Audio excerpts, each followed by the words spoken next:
Alright, so hero tier list down, and now we got a villain tier list. So if you guys have seen any of my Infinity Saga rewatch and review videos that I've done over the past few months, then you guys know, by the way, link to that playlist in the description below, you guys know I love a good villain. I really do believe that while a movie can be really, really good with great heroes and great protagonists and great action and all that stuff, it's really the villain that completes the movie and makes it that top tier kind of movie for me. And so I just did a hero tier list, so we're going to do a villain tier list. And you bet this one's going to be more fun because we're bringing back the fan favorite segment that nobody asked for, Bash the MCU Villain. That's right, the categories that I'm going to be using today are S, A, B, C, and D/F, which is equivalent to Bash the MCU Villain. Again, to me, I think after the C average sort of MCU villains, it's basically all the same. They're not good. So yeah, those are the categories. This is a personal subjective tier ranking, so again, if you guys do not agree with me, that is totally fine. I do not expect you to. But yeah, here's my criteria for the villains. It's slightly different, but pretty similar to the one I did for the heroes.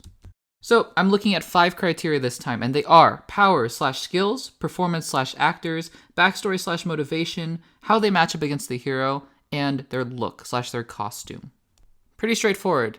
And for those of you guys who have seen my videos, you guys know that I'm going to be putting the most emphasis on the backstory and motivations. I really believe a relatable, understandable villain is what makes them really shine. If you haven't subscribed already, make sure to do so to support the channel. Thank you guys so much for the support in this series, and without further ado, let's get started. Starting off the tier list with one of my all-time favorites, not really, Abomination is going straight to the Bash the MCU villain tier.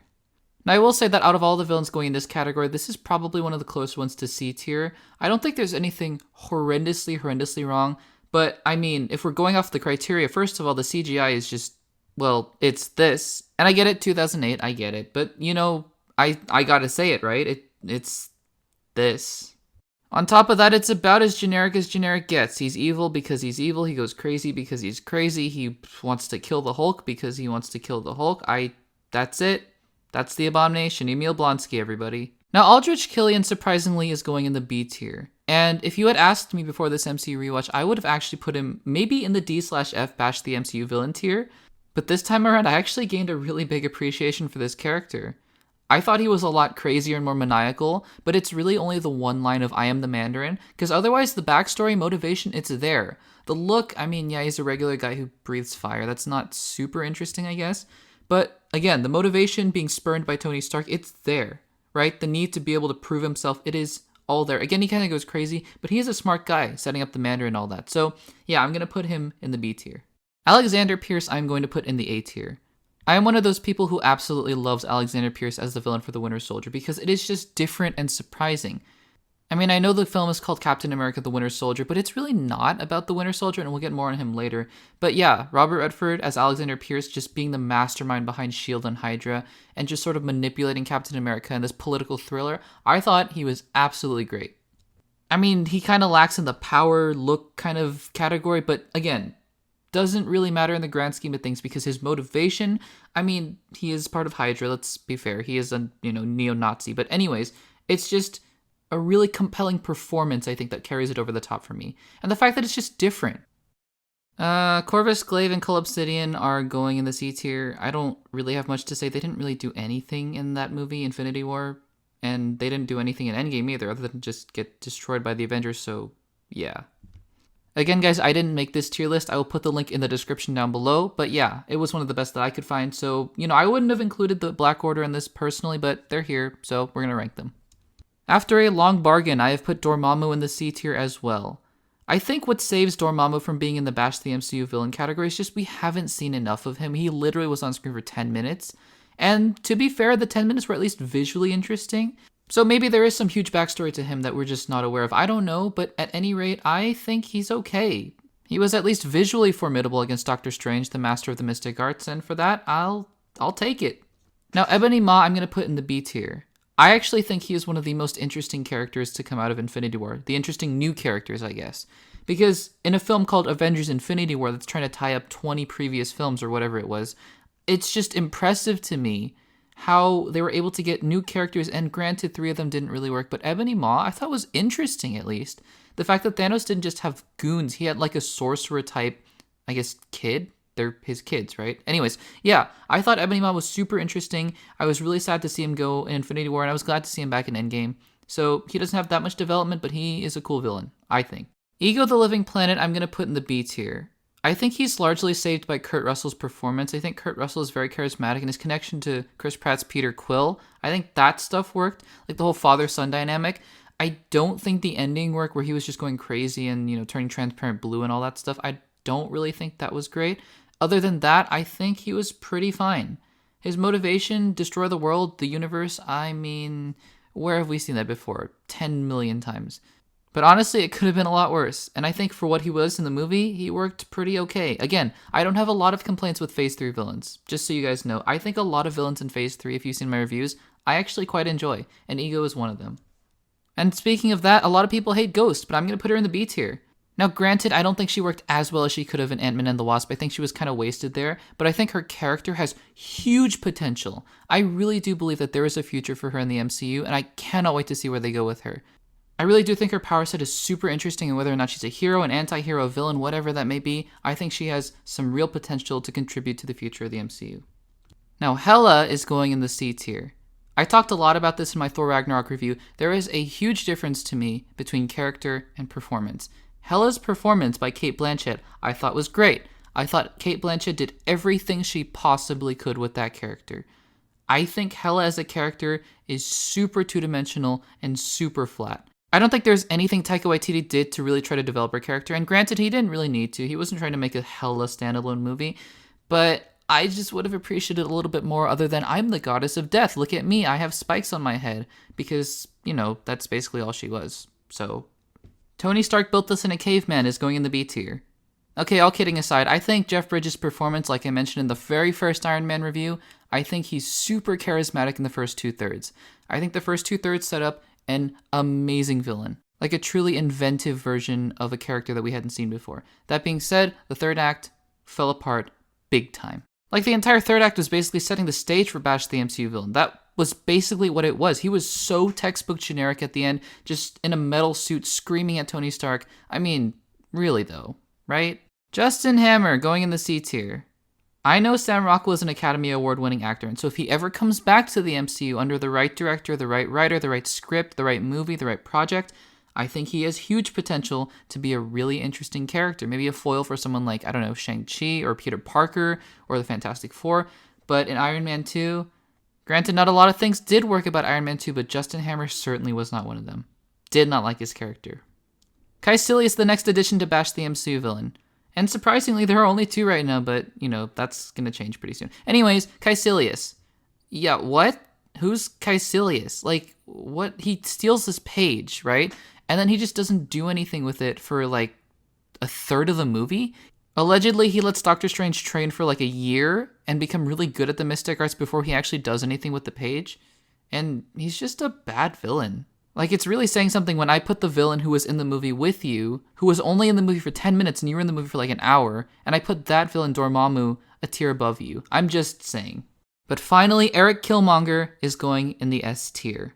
Eric Killmonger is one of the single best villains in comic book movie history. I stand by that.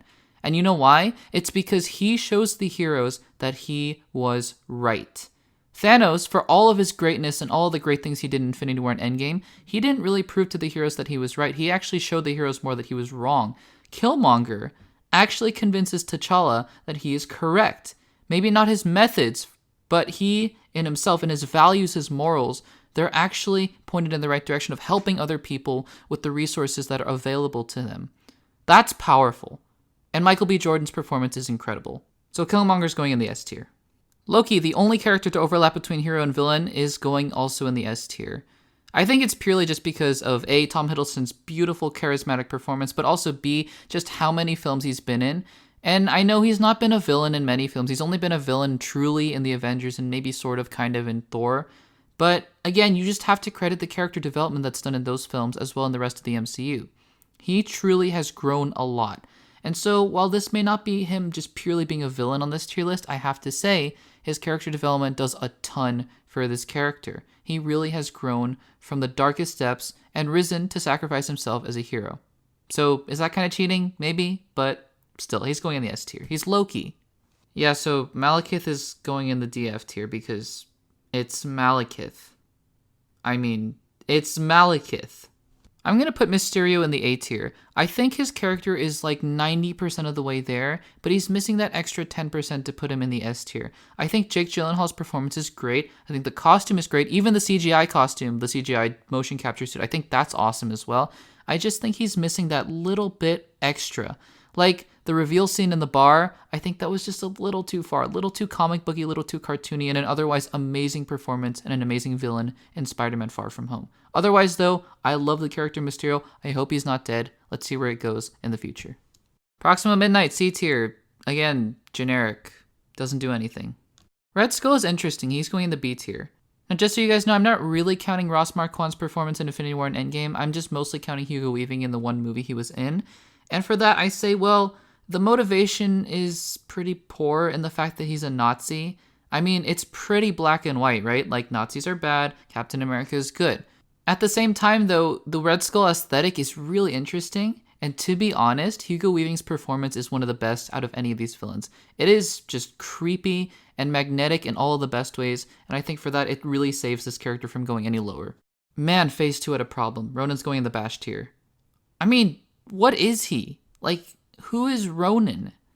I just don't understand how James Gunn made such a good movie with such a bad villain. And that's a testament to how good the film is, because Guardians of the Galaxy is one of my favorite MCU movies now. But again, what is Ronan? You already know Thanos is going in the S tier. I think mostly for what they did in Infinity War, just making it his movie and making him the protagonist, you know how much I love Thanos as a character, and just how well the Russos were able to craft him into the three-dimensional being that he is in these movies. Again, before Infinity War, he didn't really do anything, but that one movie did wonders for the character. Josh Brolin's performance is menacing, it is scary, it is not maniacal in any way, he is only angry when he needs to be, it is so calm, collected, it is perfect. Perfect villain to cap off the MCU Infinity Saga. This might surprise you, but Ultron's going in the A tier. I mean, I thought about it, right? And everyone's like, oh yeah, Ultron's not a great villain. And I was like, okay, maybe. But I looked at my criteria. He checks a lot of boxes. First of all, his look is pretty great. I mean, it's not as menacing or anything that it could have been, but for what they were able to do with motion capture, pretty great. James Spader, the perfect casting for Ultron. The way he matches up against the heroes, I'll admit, it's fine, whatever. Any villain could have done that. But again, he just checks so many boxes, and I actually do think his motivation is pretty clear. Because he is an AI who sees everything that is going on in the Avengers and in the world, and he realizes that this world needs to be cleansed. It's a very robotic AI sort of storyline, but it works for me, actually. I understand where he's coming from, and though I don't agree with him, I do understand. Ulysses Claw going in the B tier. I mean, Andy Serkis's performance is just amazing, but, there's not much else to him. It's really just Andy Serkis is cool, his arm cannon is cool. B tier. He's not terrible. He's pretty fun, right? Vulture, another villain joining the S tier. Again, I think he, along with Loki, Killmonger, and Thanos, are amazing villains. His backstory, motivation, so clear, protecting his family, and just the fact that he tells Peter Parker straight up, I'm gonna kill you. And he says it in such a comic booky, cartoony way, but yet it works. That car scene works. And for that, I just have to give Michael Keaton massive props. Oh, geez, how many more terrible MCU villains are there? Yep, you know where Whiplash is going. The Winter Soldier, not necessarily as a villain, but as an antagonist, I'm going to put in the C tier.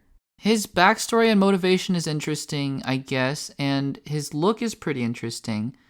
But other than that, it's just basically a muscle guy. Right? Like basically the guy who just goes and kills the hero. As a hero, as Bucky Barnes, he's much more interesting, which is why I put him in a higher tier in that video. But for here, C tier, he's fine. Bash the MCU villain. Next. Oh, geez, another one? And finally, Zemo.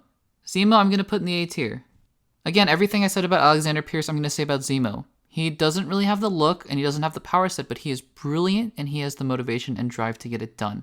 And he was able to single-handedly, again, admittedly through a very broken and wonky plan, but he was able to break apart the Avengers, and for that, he has my absolute respect. He was a great villain. Again, he wasn't really the best part of Civil War, but, that movie is Civil War. So, yeah, Daniel Bruhl, massive kudos for playing Helmut Zemo. So those are my rankings of the MCU villains, and as you can see, it's pretty bottom-heavy. The MCU really didn't start to figure it out until Phase 3, and if you notice, The ones in the S tier, aside from Loki, who, again, lived through Phase 3, or I guess towards the end of Phase 3, are all from Phase 3. None of them are from Phase 1 or 2.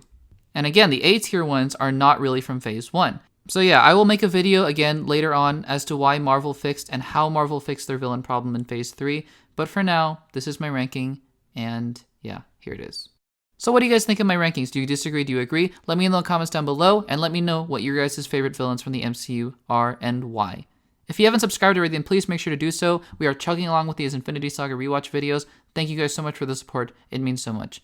If you want to check out some more videos, check out the videos on the screen right now. Thanks for watching, and I'll see you in the next one.